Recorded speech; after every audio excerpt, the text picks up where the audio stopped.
It's the Brigham Bros BYU Sports Podcast.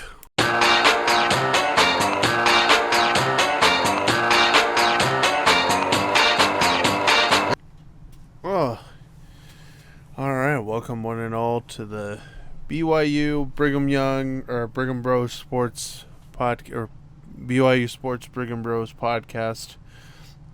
I'm your host, Alan Smith. I apologize for not uploading Monday. I was super sick to the point where I thought I was getting pneumonia. I'm good. A few Mucinex and I'm feeling a lot better. I'm still not feeling the best, but you know we chilling right now. So I feel a lot better as a result right now, and so that's all that matters. Is that now we can kind of go ahead and talk about BYU sports. We got a few things. The football team, their season is basically coming to a close on the 27th. They did not do very well in the championship. I mean, we could talk about that here in a second, but they just didn't do very well. And it just wasn't good enough to make the college football playoff. But I have my thoughts on that. I have my thoughts on a few different things with that. Let me see here. I'm trying to see because I know there's something going on with women's volleyball that I saw last night too. I might have to pull up Twitter or X for that. So let me see here. I'll do that really quick. You might hear my browser because it makes noise. But we could start with the football program today. Disappointing end to the season. Kind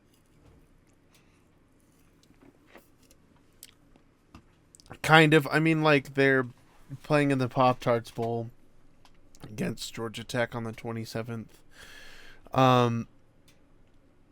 Texas Tech is, I think, the best team in the country that they just lost to. And I just don't think they're quite there yet. And everybody's saying, well, BYU is the... I've had friends say that BYU would get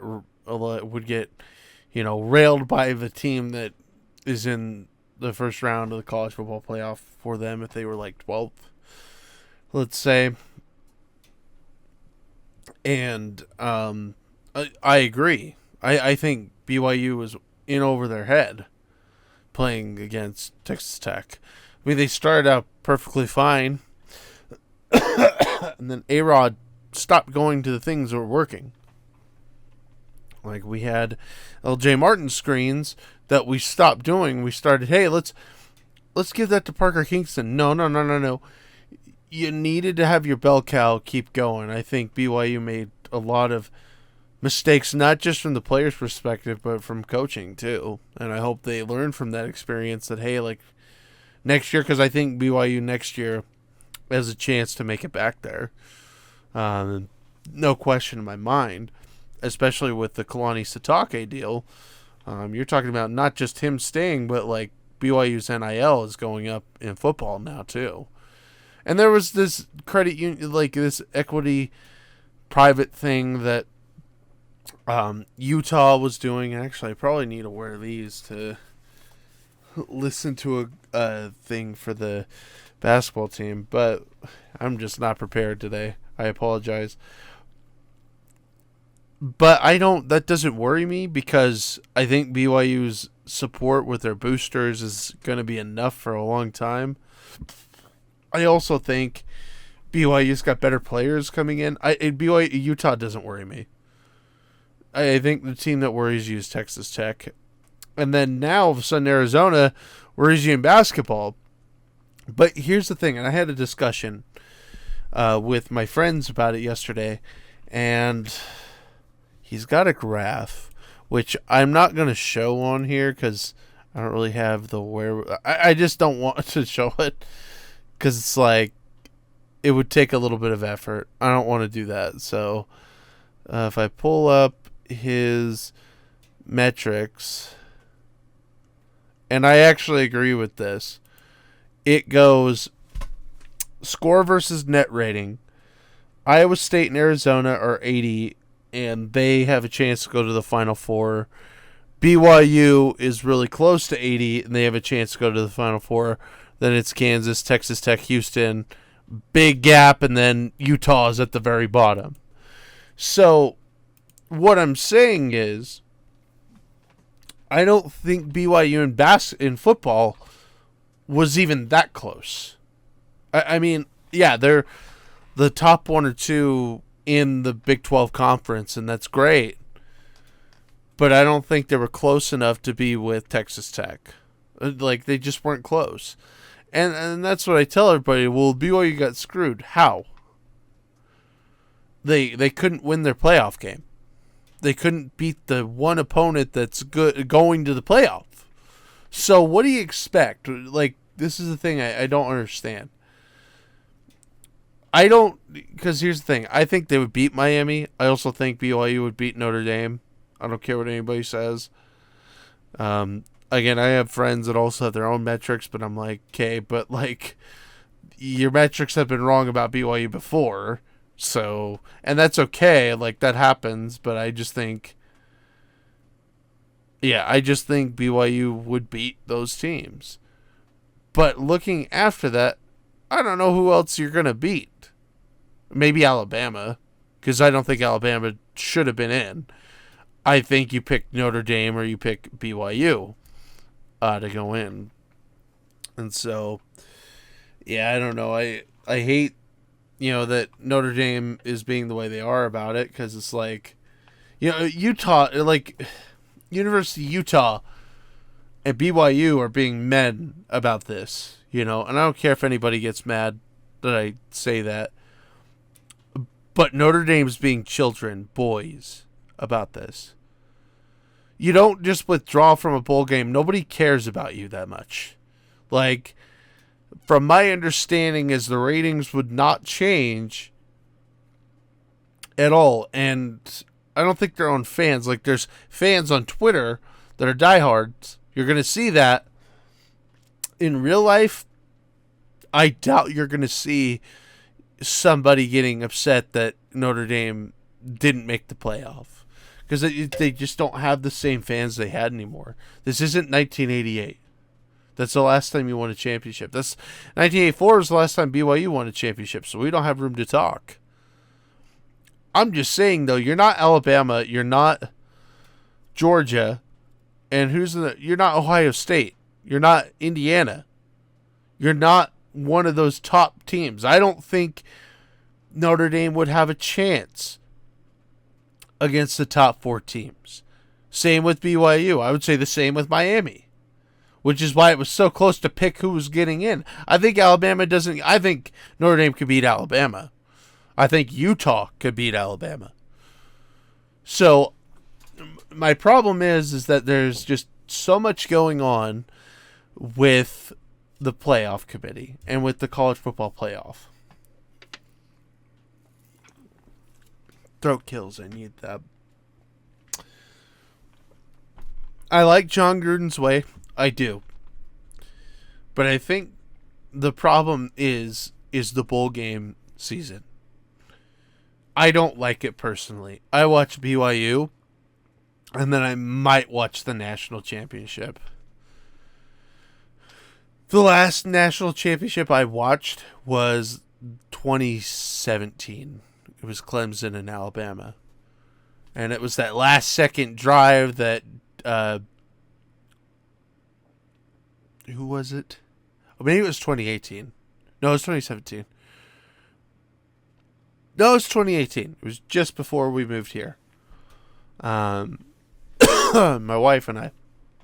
But it was Deshaun Watson going on a drive to win the game against Alabama. And that's when Alabama was destroying everybody. And then all of a sudden Clemson took it over, and that's when college football kind of changed, I feel like. Like, that was the start of it changing. But yeah, I don't like bowl season. I don't think there's any reason for it, and I get it. It's exciting for the players and fans, especially if you're a smaller school, or especially if you're BYU, or it's like, oh, you got hosed, so we'll play in the Pop-Tarts Bowl, which is kind of a lucrative bowl. But I don't want to play for a Pop-Tart. Like, I want to play for the prize. And so I think the only way that you fix this and make everybody happy, it's got to be a 24-25 team tournament. And then you do like an NIT tournament. And you can even make the NIT the same amount. You could do 24-25 teams. Because here's the problem. You can't do 68 teams in one bracket like you do for NCAA tournament. No one would survive. You can't do that with college football. I look at it and go, Big 10. I think the Big 12 should have had BYU, Utah, and Texas Tech in. Whatever for the Big 10 and for the SEC. And then ACC, yeah, you should have had just Miami get in. And then cool, Notre Dame can get in. Then you can have your G5s. If it's 12 teams, this crap with the G5 should stop. Like I'm sorry. Until it gets more teams, this isn't the NCAA tournament. No one is going to get upset. But if you did 24 teams, I could see G5 taking a lower P4 pretty easy, like beating them in an upset fashion pretty easily. I'm not saying like the game would be easy, but I could see it happening. But the way you have it set up right now, Tulane's not going to beat Georgia. Who else we got? CFP. Let's see. CFP bracket. Let's look at it.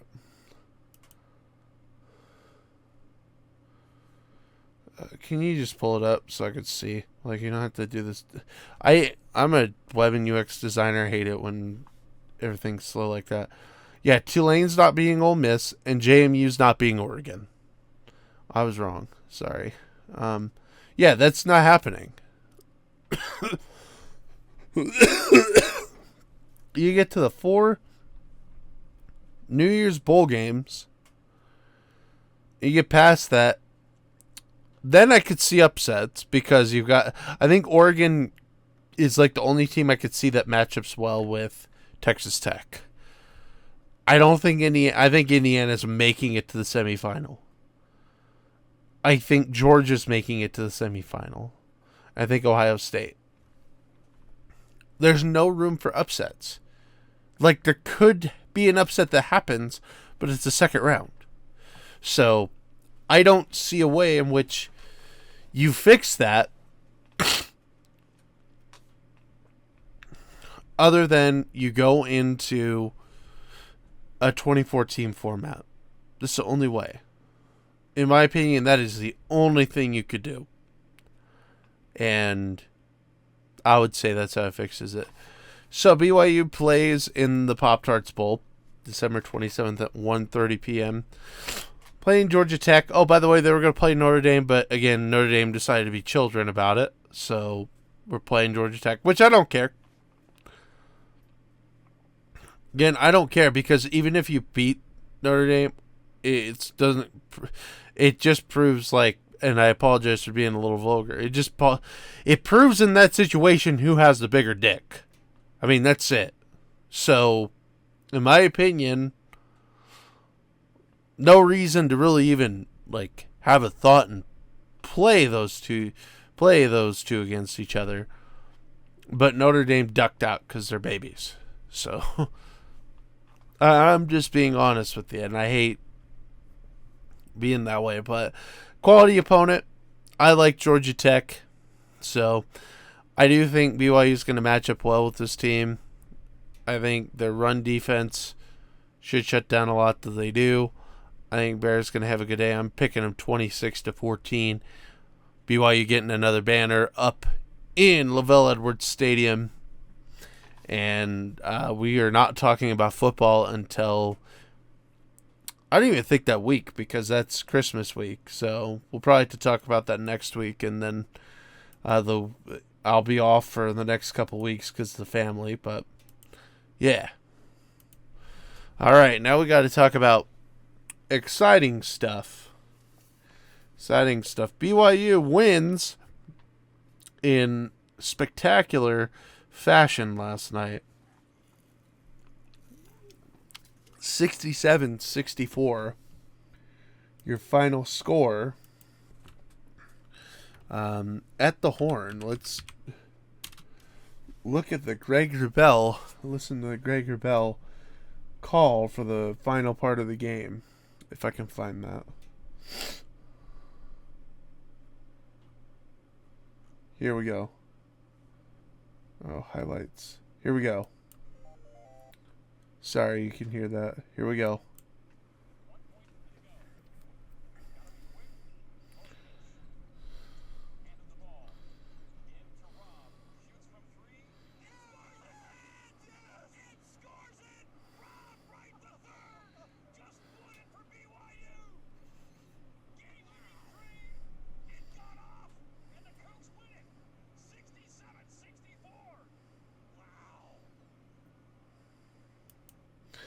BYU wins it at the horn.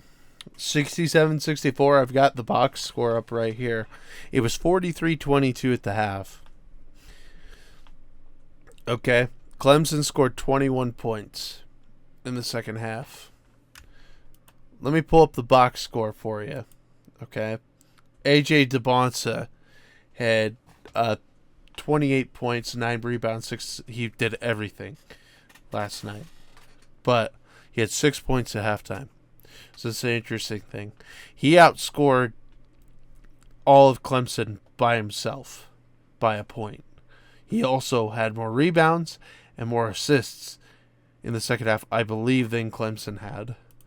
I actually think, yeah, that's probably what it was. Because if I look at the totals, we didn't shoot well from 3 last night, but it was amazing. So Rob Wright is the story at the end of the day. But I want to put in perspective how lucky we are we get to have AJ be this guy. Keba Keita was awesome. Rob Wright was awesome. Richie was kind of off last night. There wasn't really there were 3 guys that kind of helped BYU come back and win this game. It was Rob Wright, Keba Keita, and AJ DeBonsa. Because your big 3 right now is AJ, Rob Wright, Richie Saunders, and then Keba Keita comes for the ride. Keba Keita had to fill that role last night as one of the 3 because Richie Saunders just wasn't playing well. He had 36 minutes and he had 5 points. I look at the starting 5, and I hope fatigue doesn't set in throughout the year because the bench got used not very often. Everybody was in the 20s, high 20s, mid 30s in minutes last night that started. Everybody else, the highest was 12.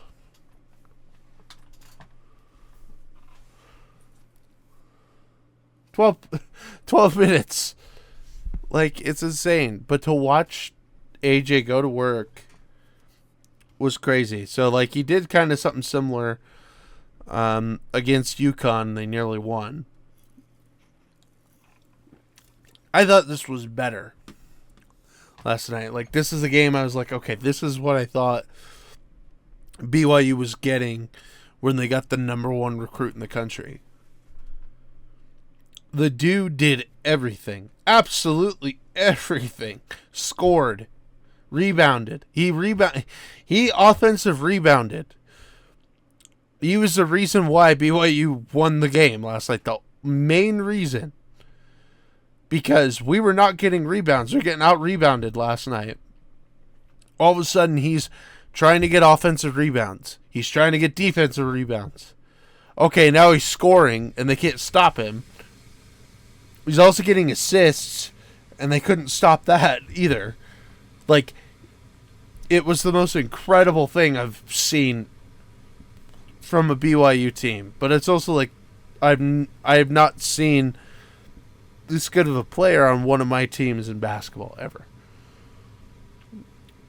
Football, we had Peyton Manning with the Broncos, so I've seen that. But basketball-wise, like he took over. No one could stop him.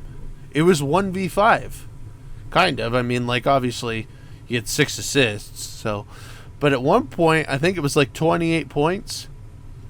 I think it was all 45 points. Second half, he was part of. That he assisted or he scored. It's insane, dude. Like, that's crazy. But it started with rebounding. Because BYU could not rebound. It was a bad matchup because they're taller.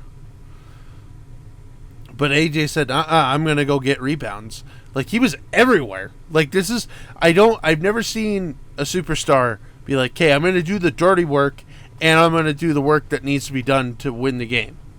That was crazy to me. That's why I love AJ. AJ is all about winning. I think he was happy for Rob Wright to make that 3 last night and win the game. And I think also the dude just wants to win. Like, that's the beauty of it. I'm so happy that they have a guy like that. That's really good, but doesn't care all about himself. That will go a long way in the season. I firmly believe right now, looking at their schedule coming up, we're going to go, like, what, they're 7-8-1 right now? On a 5-game win streak, holy hell. 2, 3, 7, 8, 9, 10. I firmly believe they'll be 18-1 going into the Arizona game on January 26th. I think that they're that good. I think going into their gauntlet, they're just going to wreck. And I think they could do well in their gauntlet. Problem is these first halves. Got to change that. Like, they've got to start playing better in the first half. They play better in the first half, BYU is going to be a top 5 team in the country, could get one of the higher seeds in the NCAA tournament.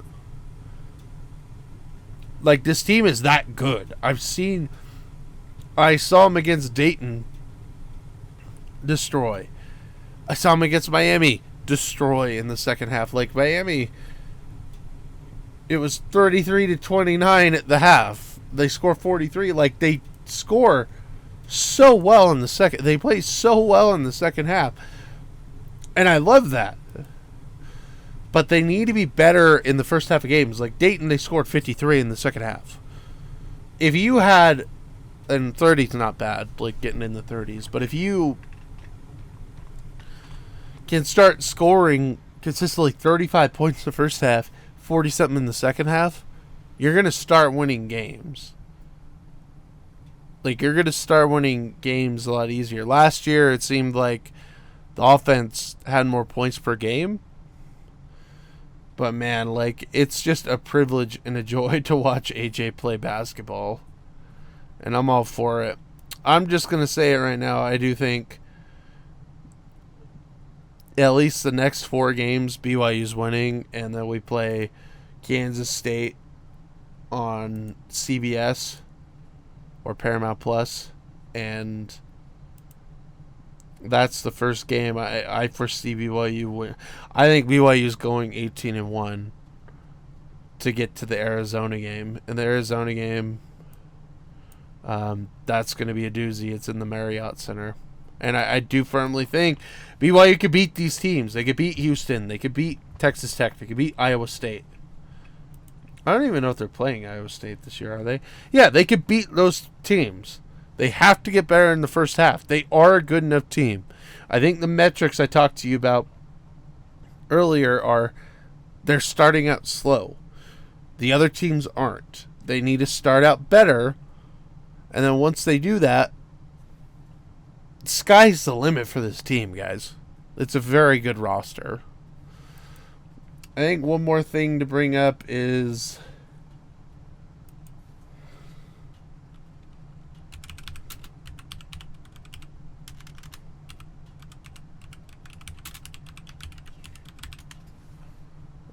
There was a transfer, Big 12 Freshman of the Year for this. Silly Davis is entering the transfer portal in volleyball. I don't know what's going on with the volleyball programs because I know that BYU beat BYU's volleyball program. It's usually good. It seems like they're kind of down a little bit. I hope they can recover, but true freshman of the year is pretty hard. It's kind of like losing Bear Bachmeyer. So, I mean, I don't know much about volleyball, but yeah, that's not really the best thing to happen, and hopefully they can figure that out and get some more people in the transfer portal. But anyway, I'm out of here. Thank you so much. I'll try to get 2 days next week if I can. See you later.